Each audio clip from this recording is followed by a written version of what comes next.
Good morning, students. Standard 11 subject Gujarati second language. એમાં મિત્રો આજે આપણે લેસન નંબર 10 માઇક્રોફિક્શન એટલે કે લઘુ કથાઓ, બે લઘુ કથાઓ એના વિશે આપણે આજે વાત કરશું. તો મિત્રો લઘુ કથા એટલે શું? તો કે લઘુ એટલે ટૂંકમાં જેમાં વાર્તા કહેવાની હોય એને લઘુ કથા કહેવાય. બીજા શબ્દોમાં કહીએ તો ઓછામાં ઓછા શબ્દોમાં ઘણું બધું જે વ્યક્ત કરે એને લઘુ કથા કહેવાય. તો મિત્રો આજે આપણે મોહનલાલ પટેલ રચિત ઠેસ અને જનક ત્રિવેદી રચિત ઘા લઘુ કથા છે એનો આપણે અભ્યાસ કરીશું. તો સૌપ્રથમ આપણે ઠેસ લઘુ કથા છે એના વિશે માહિતી મેળવશું. તો મિત્રો ઠેસ લઘુ કથાની માહિતી મેળવીએ એ પહેલાં આપણે થોડોક સર્જક પરિચય મેળવશું અને ત્યાર પછી સર્જક પરિચય મેળવ્યા પછી આપણે એ લઘુકથા છે એનો શબ્દસહ અભ્યાસ કરીશું. તો બે લઘુકથામાં પહેલી લઘુકથા છે ઠેસ, એના સર્જક છે મોહનલાલ પટેલ. મોહનલાલ પટેલનો જન્મ 30/4/1927 થયેલો. જાણીતા સાહિત્યકાર અને કેળવણીકાર મોહનલાલ બાભાઈદાસ પટેલનો જન્મ પાટણ એટલે કે ઉત્તર ગુજરાતમાં થયો હતો. મિત્રો તેઓ કેળવણી મંડળ કડી શહેર છે ત્યાંના કેળવણી મંડળની સંસ્થામાં એક આચાર્ય હતા. ગુજરાતી સાહિત્યમાં લઘુકથાના આરંભક એટલે શરૂઆત કરનાર અને પુરસ્કૃતા તરીકે તેઓ જાણીતા છે. ગુજરાત સરકારે તેઓને શ્રેષ્ઠ શિક્ષકના એવોર્ડથી નવાજ્યા હતા. મિત્રો મોહનલાલ પટેલ છે એને શ્રેષ્ઠ શિક્ષક તરીકેનું પણ એવોર્ડ મળેલા છે. આ ઉપરાંત સાહિત્યમાં વિશિષ્ટ પ્રદાન માટે પણ તેઓને અનેક એવોર્ડ મળ્યા છે. ત્યાર પછી મિત્રો આપણે એના સાહિત્ય સર્જન વિશે વાત કરીએ તો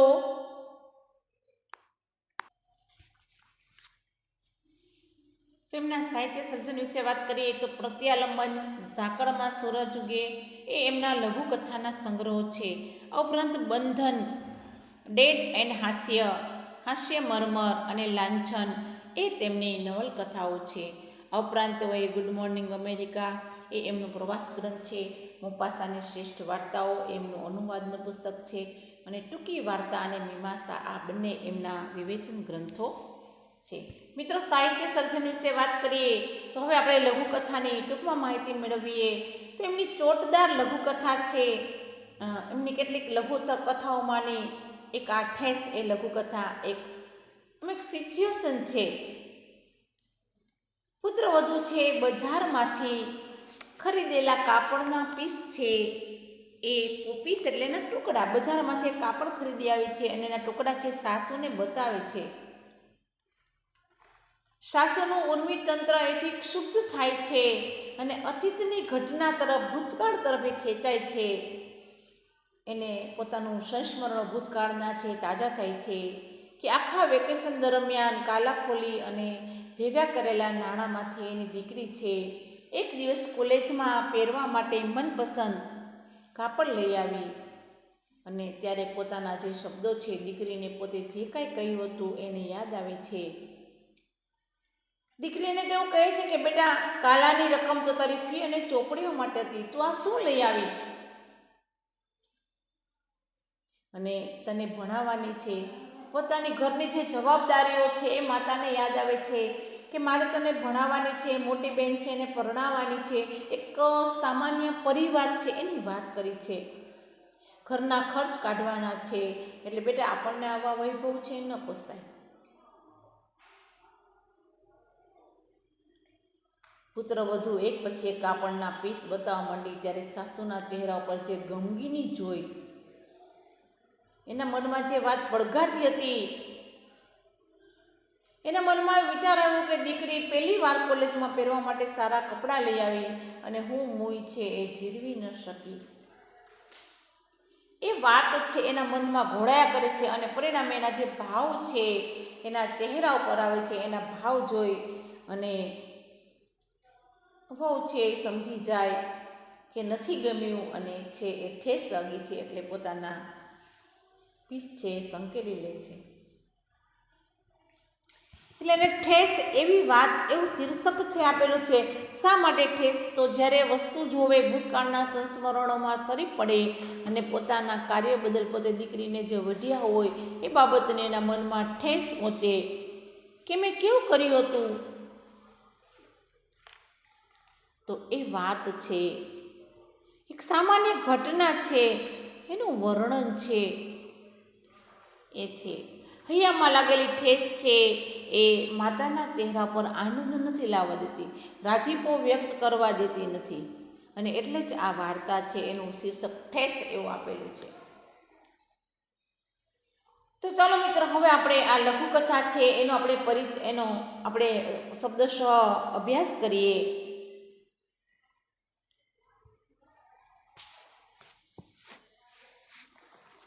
પુત્રવધુ છે એ બજારમાંથી કાપડ ખરીદી લાવી અને સાસુને ઉમળકાભેર બતાવી રહી છે. ઉમળકાભેર એટલે હોશ સાથે પોતે બજારમાંથી કાપડ લઈ આવી છે અને સાસુ સંયુક્ત કુટુંબમાં રહે છે. સાસુ પ્રત્યે માં જેવી લાગણી હોય એટલે એને પોતે લઈ આવેલું કાપડ છે બતાવે છે કે જો મમ્મી હું આટલું કાપડ લઈ આવી.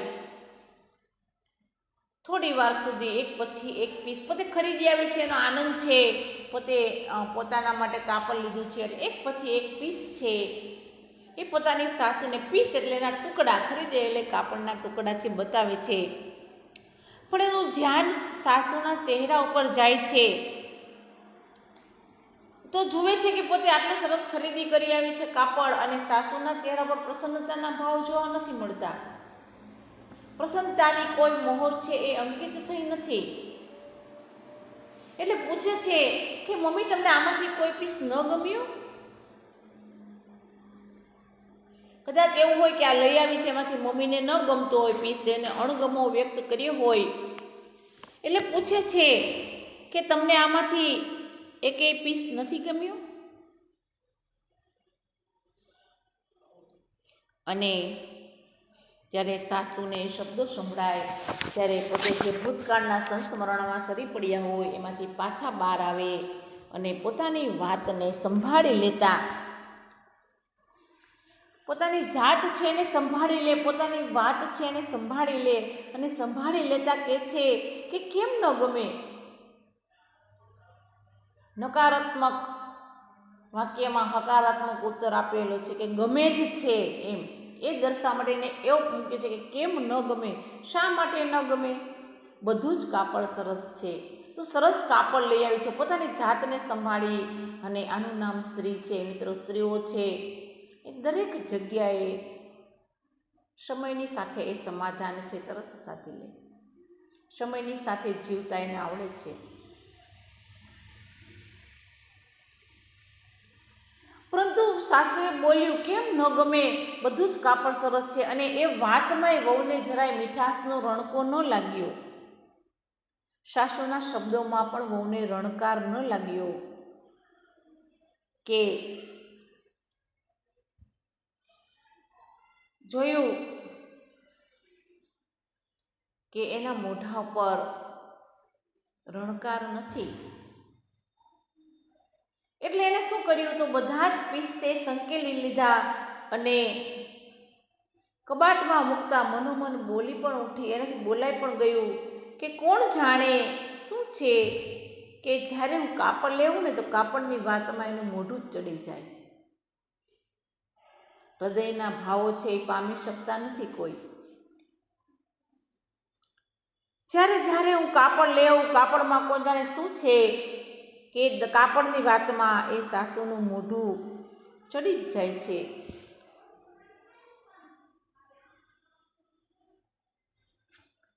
કમુબહેનને બહુ કપરા દિવસો, કપરા એટલે અઘરા દિવસો, આર્થિક તંગીમાં પોતે સમય પસાર કર્યો હતો.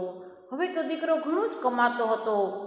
ગરીબીના કપરા દિવસો હવે તો કમુબહેન માટે ભૂતકાળ બની ગયા હતા. ભૂતકાળ બની ગયા હતા એટલે અત્યારે એને ખૂબ સારું હતું, અત્યારે એને કાંઈ પૈસે ટકે કોઈ તકલીફ નહોતી, એટલે કપરા દિવસો છે એ ભૂતકાળ બની ગયા હતા. ઘરમાં સુખ સગવડના, અને આપણી પાસે જેમ જેમ પૈસો આવે એમ આપણે શું કરીએ તો આપણે સુખ સગવડના સાધનો છે એની ખરીદી કરીએ. તો ઘરમાં સુખ સગવડના સાધનો છે એની ઘણી બધી ખરીદી થતી. અને મિત્રો જોજો આ સમયમાં પણ આપણે ભૂતકાળને યાદ કર્યા વિના નથી રહેતા. પહેલાં તો અમે આમ કરતા, પહેલાં તો અમે આના વગર રહેતા, પહેલાં તો અમે, એ આપણા મનોમન આપણા મનમાં એ વાત છે અને આપણે ભૂલી શકતા નથી. કદાચ પ્રયત્ન કરીએ અને એટલે જ મિત્રો એ વાત છે કે સારી વાતો હંમેશા યાદ રાખવી, પણ ક્યારેય આવી કપરી વાતો છે ને ભૂલી જવી. વીતી ગયેલા કાલના દુઃખમાં આપણે આજનું સુખ છે ન ગુમાવવું જોઈએ. તો સુખ સગવડના સાધનોની ખરીદી થતી અને એ જોઈને કમુબેન રાજી પણ થતા. રાજી ન થતા એવું નથી, એ રાજી પણ થતા કે પહેલાં મેં આવા દિવસો પસાર કર્યા અને હવે મને બધી જ સગવડતા મળે છે. એ રાજી પણ થતા. પણ વહુ જ્યારે મોંઘું કાપડ લઈને આવે ત્યારે એમનું મોઢું પડી જતું અને એ સમયે શું કામ મોઢું પડી? ખુશ નહોતા એવું નહોતું, એને ખુશી હતી જ.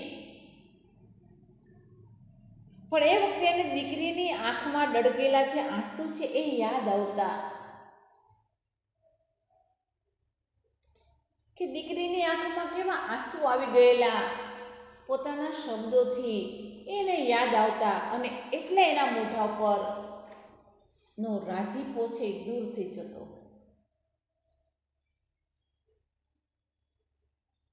અને ફરી પાછા એ ભૂતકાળના સ્મરણોમાં સરી પડે છે કે એક વખત ઉનાળાનું વેકેશન હોય, દીકરી ભણતી હોય અને ઉનાળાના વેકેશનમાં દીકરીએ રાત દિવસ કાલા અને કપાસ ફોલીને, કાલા એટલે જેમાંથી રૂ નીકળે એ ફૂલ હોય, એક ફૂલ હોય અને એની અંદર રૂ હોય, એ રૂ છે એમાંથી કાઢી નાખવાનું, એને કાલા ફોલવાના હોય. તમે કદાચ જોયા હશે કે એને ખબર નહીં, પણ ગામડામાં પણ હજી આવી પ્રવૃત્તિઓ ચાલતી હોય કે જેને ત્યાં કાલા થયા હોય એ ખરેખર આવી રીતે બેનો કાલા ખોલવા લઈ આવીને એને મજૂરી મળે અને આવી મજૂરી કરીને પોતાનું ગુજરાન પણ ચલાવતા હોય. ગામડામાં હજુ પણ જ્યાં ખેતીનો વિકાસ વધારે હશે ત્યાં સિંગ, હવે તો ઘણા બધા મશીનો આવી ગયા છે મિત્રો, પણ છતાંય હજુ જ્યાં નાનું જેને ખેતર હોય એ ત્યાં હજુ પણ આ ધંધો ચાલે કે સિંગ ખોલવા જવાની, કાલા ખોલવા જવાના, ખેતરમાંથી સિંગ ઉતારવા જવાની, આ બધી પ્રવૃત્તિઓ છે ગામડામાં હજુ પણ જોવા મળે. અને એ સમયમાં કાંઈક કાલા ફોલવાના, કાંઈક મણ કે 2 મણ કાલા ફોલો ત્યારે તમને એ 20-25 રૂપિયા જે કાંઈ મળતું હોય, સિંગ ફોલવા મણ પર પાલી ઉપર કે અમુક પાલી એટલે કિલો જેટલી હોય, માપ હોય તપેલીનું ચોક્કસ, એટલું ફોલો તો તમને આટલા પૈસા મળે. તો ગામડામાં હજી પણ આવી પ્રવૃત્તિઓ છે શરૂ જ હોય. તો એ બાબત છે એ માતાને યાદ આવે કે ઉનાળાનું વેકેશન, દીકરી જો ભણતી હોય એટલે આમ તો એને સમય ન હોય, પણ ઉનાળાનું જ્યારે વેકેશન હતું અને ત્યારે દીકરીએ કાલા અને કપાસ ફોલી રાત દિવસ મજૂરી કરી અને સારી એવી રકમ કહી શકાય એ જમાનામાં, એવી રકમ એમણે એકઠી કરી હતી. અને જૂનમાં કોલેજ ઉઘડે અને પછી દીકરીને ભણવામાં કોલેજમાં આવી હતી, એટલે જૂનમાં કોલેજ ઉઘડે એ પહેલાં એ પોતે કમાયેલી આ રકમ છે એમાંથી સરસ મજાનું થોડુંક કાપડ લઈ આવી અને કાપડ લઈ આવી અને માને, દીકરીને કોને બતાવે તો કે માં અને દીકરીનું જે બંને વચ્ચેનું જે સંબંધ હોય એવા કોઈને ન હોય, તો માને બતાવે, ખુશ હરખથી પોતે લઈ આવી છે, પોતે કમાયેલી પોતાની મહેનતના જે પૈસા છે એનું કાપડ લઈ આવી છે અને એ કાપડ છે એ દીકરી હોશે હોશે માને બતાવે છે આનંદથી કે જો માં હું આ કાપડ લઈ આવી. આનંદ સાથે દીકરી પેલું પોતે ખરીદેલું, પોતાની મહેનતથી કમાયેલા પૈસામાં ખરીદેલું કાપડ છે એ માને બતાવે છે. અને કાપડ ગમવા ન ગમવાની વાત તો બાજુએ રહી, માએ જેવું કાપડ જોયું, જો મિત્ર એની દીર્ઘદ્રષ્ટિ હોય, એના મનમાં ઘણા બધા વિચારો હોય, એટલે જેવું કાપડ જોયું એટલે કાપડ ગમવા ન ગમવાની તો વાત બાજુ રહી. અને માએ તરત એને કહી દીધું કે કાલાની રકમ તો તારી ફી અને ચોપડીઓ માટે હતી, તે કાલા ખોયલા તને પૈસા આવ્યા પણ એ રકમ તો તારી ફી અને ચોપડીઓ લેવા માટે હતી, અને તું આ શું લઈ આવી? આવું મોંઘું કાપડ એ આપણને ન પોસાય, એમ કરી અને દીકરીની ઉપર એને ટકોર કરી હતી. આ વાતના સંસ્મરણોમાં એ અત્યારે જ્યારે બહુ કાપડ લઈ આવીને ત્યારે એ વાતમાં એ ખોવાઈ જાય છે કે આ તો શું લઈ આવી, શું કામ ખોવાઈ જાય છે, ત્યાં શું કામ એને બધું યાદ આવે છે, શું કામ દીકરી એને ટોકે છે? તો એને ઘરની બીજી ઘણી બધી જવાબદારીઓ હતી. કેવી જવાબદારી હતી? તો કે જે દીકરી છે, નાની દીકરી એને ભણાવવાની હતી, મોટી દીકરી લગ્ન કરવા જેવડી થઈ ગઈ એટલે એના લગ્ન પણ કરવાના હતા અને ઘરના અન્ય પણ ખર્ચા કરવાના હતા. એટલે માતા કહે છે કે બેટા આવો વૈભવ આપણને ન પોસાય.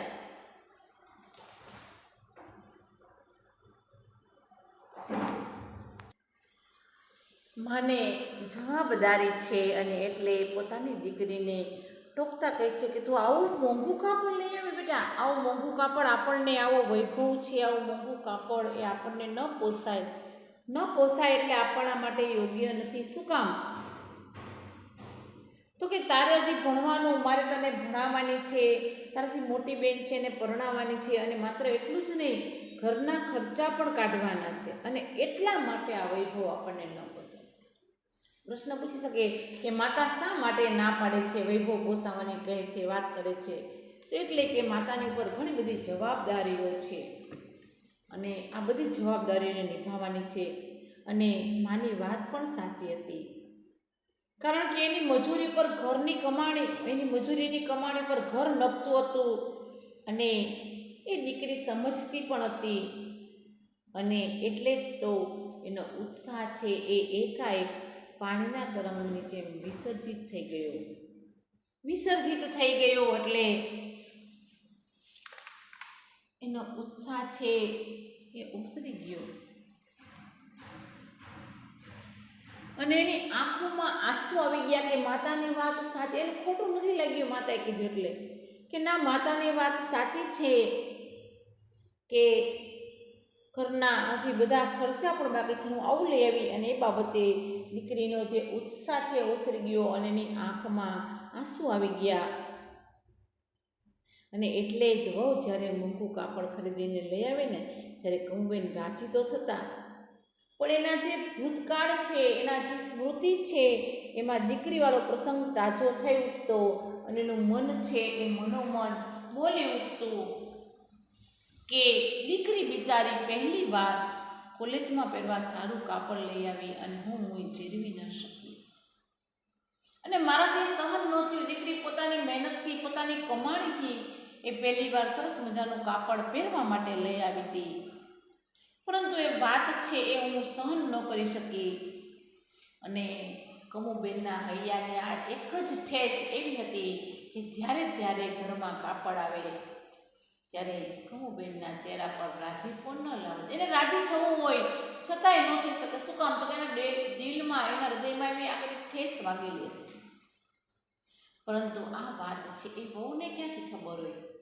એટલે વહુને એમ થાય કે હું લઈ આવું, એમને ગમતું નથી, એમનું મોઢું ચડી જાય છે એવું વહુ છે એ વિચારે છે. પણ કમુબેનના મનની વાત કોણ જાણતું હોય? અને એટલે જ આ પાઠ છે એનું શીર્ષક છે ઠેસ એ યોગ્ય. મનમાં લાગેલી, હૃદયમાં લાગેલી ઠેસ છે એને વારે વારે યાદ આવે અને એ રાજી થઈ શકતા નથી. એના ચહેરા પર જ્યારે કાપડ આવે ત્યારે એના સંસ્મરણો યાદ આવે, ભૂતકાળમાં સરી જાય એટલે એના ચહેરા પરનો રાજીપો ગાયબ થઈ જાય. અને આ વાત છે એની વહુને ખબર ક્યાંથી હોય? એટલે વહુને એમ થાય કે હું લઈ આવું છું ને સાસુને ગમતું નથી. મિત્રો, બરાબર સરસ મજાની આ મોહનલાલ પટેલ રચિત આ વાર્તા છે.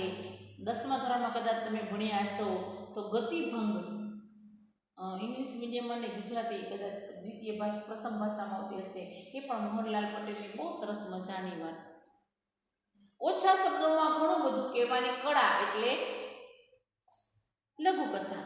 લઘુકથા એટલે ટૂંકમાં કહે તો માઇક્રો ફિક્શન એને એમ પણ કહી શકાય. તો આ ઠેસ લઘુકથા છે એમાં પોતાના જે શબ્દો છે પોતાને યાદ આવે અને દીકરીની વાતમાં પોતે રાજી નહોતા થયા. અને દીકરી પણ કેવી હોય, દીકરી સમજતી હોય માને, એ બધું જ સમજતી, એને ખોટું ના લાગ્યું હોય પણ છતાંય પોતે દીકરીને સુખ નહોતા આપી શક્યા, પોતે દીકરીને સારા કપડાં પણ પહેરવા નહોતી આપી શક્યા. એ બાબતની ઠેસ છે એ હૃદયમાં પહોંચી હતી અને હૃદયની ઠેસ છે જ્યારે જ્યારે કાપડ આવે ત્યારે ત્યારે એના હૃદયની ઠેસ છે એ બહાર આવતી અને એટલે રાજી ન થતા.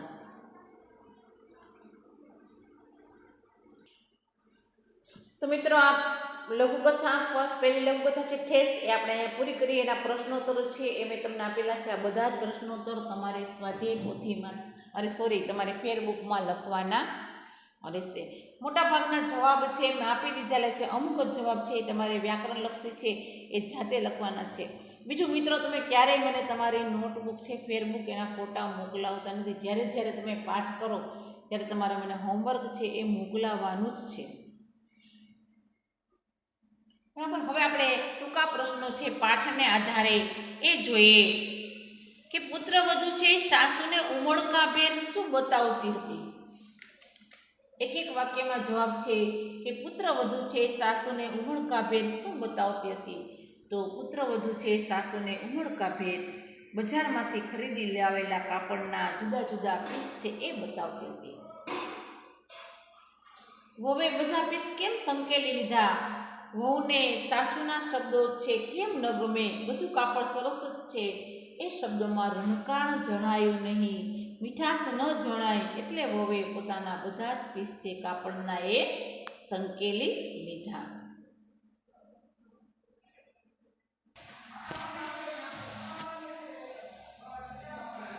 વહુએ બધા પીસ કેમ સંકેલી લીધા. તો વહુને જ્યારે સાસુના શબ્દો કેમ ન ગમે, બધું જ કાપડ સરસ છે એમાં રણકાળ જણાણો નહીં, એટલે એને એમ થયું કે એને ગમ્યું નથી, એટલે એને બધા પીસ છે સંકેલી લીધા. ત્યાર સાસુને જુદા જુદા પીસ જોતા કોણ યાદ આવ્યું. તો સાસુને જુદા જુદા પીસ જોતા પોતાની દીકરી છે એ યાદ આવી. ત્યાર પછીનો પ્રશ્ન છે ઠેસ લઘુકથાના લેખકનું નામ જણાવો. તો ઠેસ લઘુકથાના લેખકનું નામ છે મોહનલાલ બાભાઈદાસ પટેલ. ઠેસ પાઠનો સાહિત્ય પ્રકાર જણાવો. તો ઠેસ પાઠનો સાહિત્ય પ્રકાર છે લઘુકથા.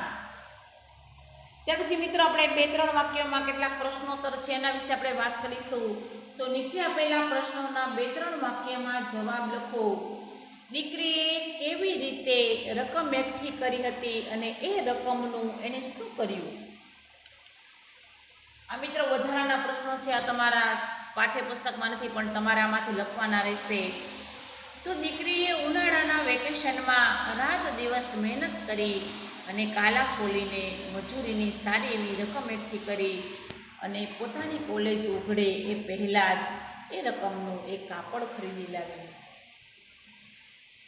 કમુબેનને ઘરમાં કયા કયા કાર્યો કરવાના હતા. તો કમુબેનને ઘરમાં પોતાની મોટી દીકરીને પરણાવવાની હતી, નાની દીકરી છે એને હજુ ભણાવવાની હતી અને આ ઉપરાંત ઘરના અન્ય ખર્ચાઓ છે એ પણ કાઢવાના હતા.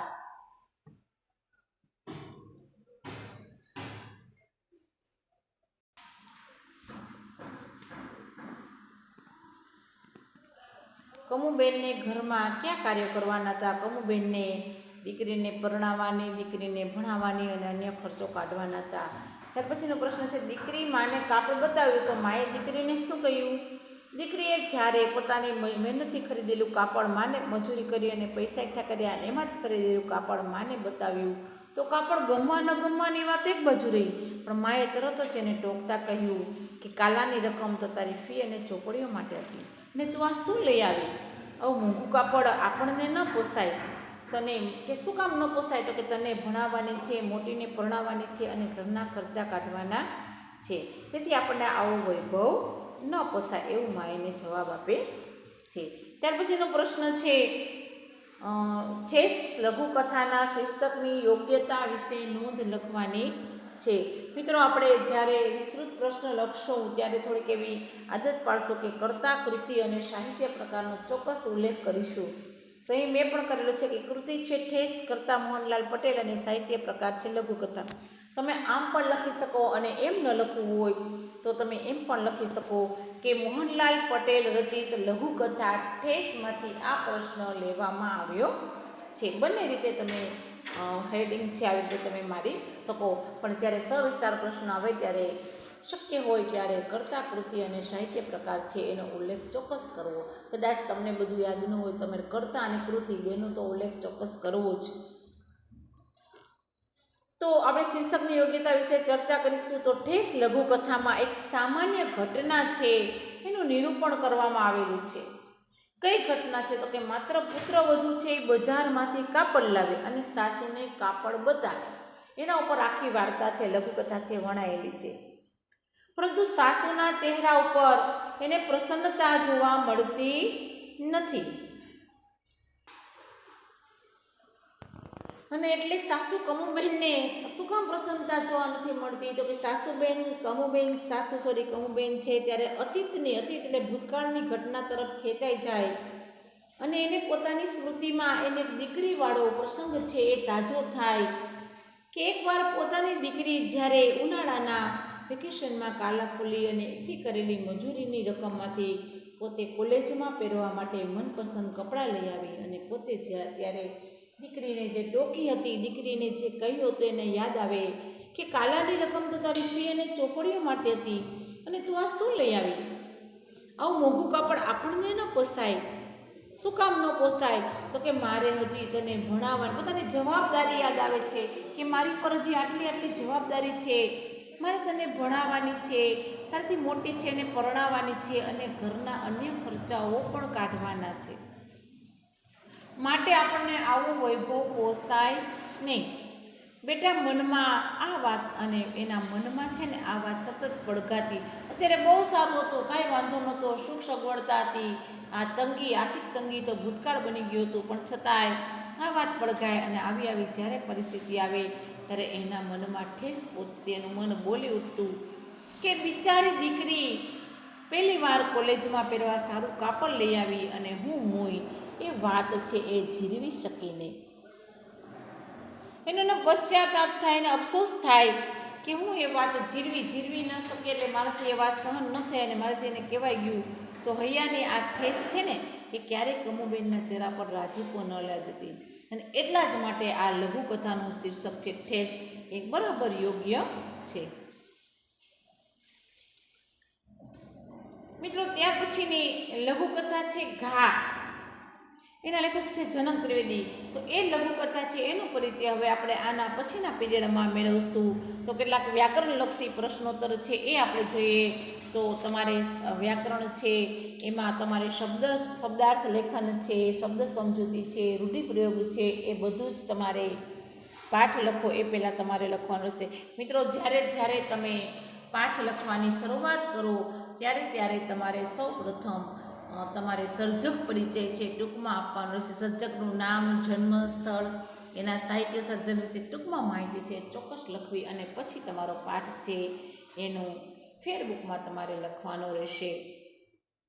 તો આના પછીના બીજી લઘુકથા છે ઘા. એમાં હવે પછીના આપણે બીજા પીરિયડમાં આપણે મળશું, ત્યારે આપણે બીજી લઘુકથા વિશે આપણે ચર્ચા કરીશું. ત્યાં સુધી તમારે આ હોમવર્ક છે એ તમારે કરવાનું રહેશે. સર્જક પરિચય ભૂલ્યા વગર તમારે સર્જક પરિચય છે લખવાનો રહેશે. ઓકે, આભાર મિત્રો.